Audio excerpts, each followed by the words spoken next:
কে খাচ্ছে দেখছো? বুড়ি ভাত খায় না, শুধু মাছ খায়, আর এখন দেখ ভাত খাচ্ছে।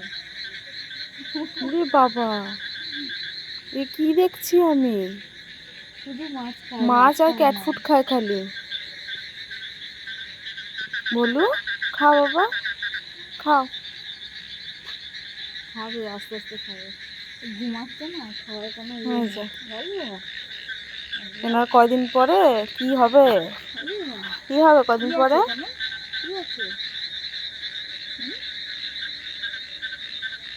ওর ওর বাচ্চাগুলো, এর আগের বার যে বাচ্চা দিয়েছিল সেই বাচ্চাগুলো জানো তো, আমাদের পাড়ারই একটা ছেলে আছে, ওর গলাগুলো কেটে কেটে ফেলে দিয়েছিল। সেই একটা মাথা নিয়ে ও মাঠের মধ্যে এসে আমাদের ডেকেছে, আমরা এসেছিলাম, আমি আর ছেলে এসেছিলাম। আসার পরে ও ঠিক ওই বাড়িতেই নিয়ে গেছে। আর ওই বাড়ির ছেলেটা একটু একটু কেমন টাইপের আছে যেন, কেউ সাহস পায় না ওর সামনে যেতে, সবসময় ছুরি কাজ নিয়ে ঘুরবে। এবারও কী করবে কে জানে।